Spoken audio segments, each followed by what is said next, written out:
నామమునకు మహిమ కలుగునుగాక. క్రీస్తునందు ప్రియ దేవుని బిడ్డలారా, ప్రభు అయిన యేసు క్రీస్తు పరిశుద్ధ నామములో మీ అందరికీ ఈ ఉదయకాల శుభములు తెలియజేయచ్చు ఉన్నాను. ఈ దినమంతయు మీకు మీ కుటుంబానికి దీవెనకరముగాను ఆశీర్వాదకరముగాను దేవుడు అనుగ్రహించాలని మీ కొరకై ప్రార్థిస్తూ ఉన్నాను.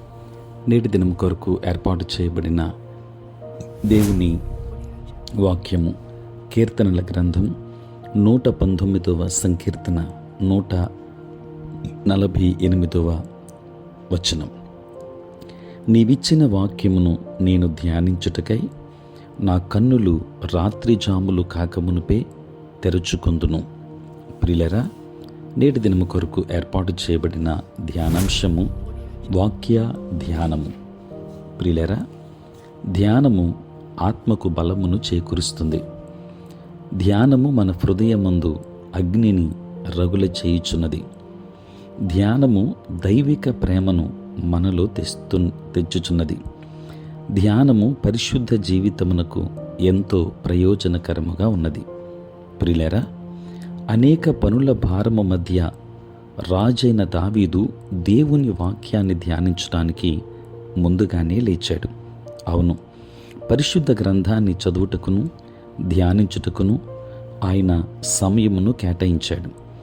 పశువు తాను తినిన గడ్డిని మరలా తన నోటిలోనికి తెచ్చి నెమరు వేయుచున్నది.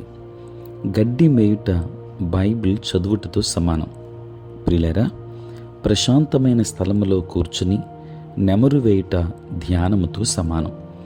అనేకులు బైబిల్ చదువుచున్నారు కానీ ధ్యానించటం లేదు. అందువలన పరిశుద్ధ గ్రంథం యొక్క బలాన్ని వారు పొందుకొనలేకపోతున్నారు. పాత క్రొత్త నిబంధన కాలపు భక్తులు ధ్యానము కొరకు సమయాన్ని కేటాయించారు. ఆదికాండం 24వ అధ్యాయం 63వ వచనాన్ని గమనిస్తే, సాయంకాలపు వేళ ఇస్సాకు ధ్యానము చేయుటకు పొలమునకు వెళ్ళెను అని వ్రాయబడి ఉంది.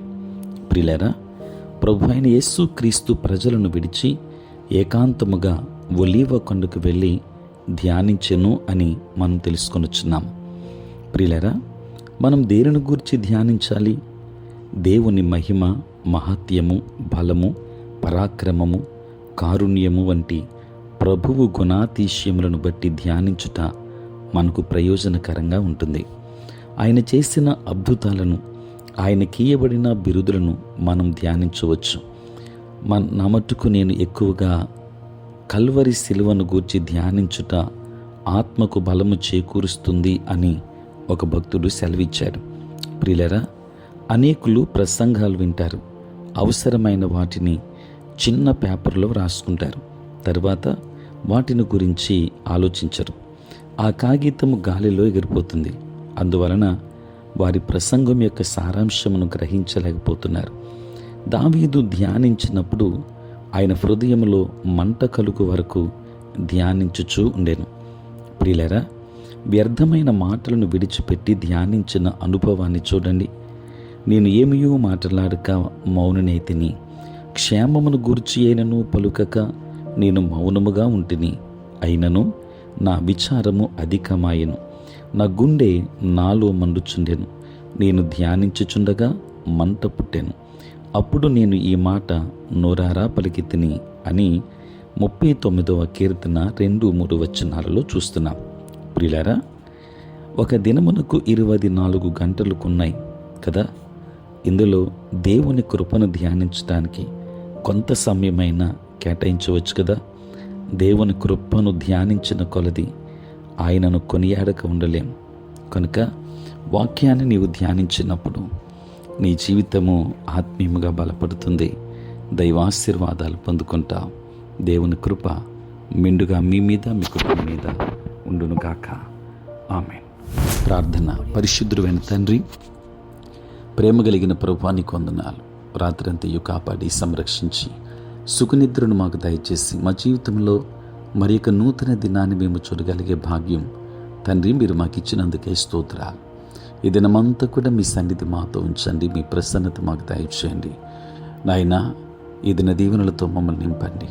ప్రతి బలహీనత నుండి విడుదలనివ్వండి, సమస్యల నుండి విడుదలనివ్వండి. అనారోగ్యాల నుండి విడుదలనివ్వండి తండ్రి, బంధకాల నుండి విడుదలనివ్వండి. ఆత్మీయ జీవితంలో ప్రతి ఒక్కరిని కూడా మీరు బలపరచండి తండ్రి. ఉద్యోగస్తులు, వ్యాపారస్తులు, కష్టపడి పని చేసుకుంటున్న బిడ్డలందరినీ దీవించండి నాయన. చదువుకున్న బిడ్డలకు కావలసిన జ్ఞానమునివ్వండి. కష్టపడి పని చేసుకున్న బిడ్డలు నాయన, నీ ఆత్మతో వారు కావలసిన శక్తిని పొందుకునే కృపను దయచేయండి తండ్రి. దూరదేశాలలో, దూర ప్రాంతాలలో ఉంటున్న బిడ్డలందరినీ దీవించండి.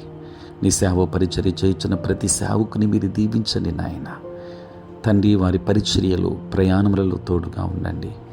కృపామయుడ, పుట్టినరోజు, పెళ్లి రోజు జరుపుకొనుచున్న బిడ్డలను దీవించి నూతన ఆశీర్వాదములు వారికి దయచేయమని, మీరే తోడై ఉండమని యేసు నామములో ప్రార్థించి వేడుకొనుచున్నాము తండ్రి. ఆమేన్. తండ్రి, కుమార, పరిశుద్ధాత్మ త్రియేక దేవుని దీవెన సదా మీకును మీ కుటుంబానికి తోడై ఉండును గాక. ఆమేన్.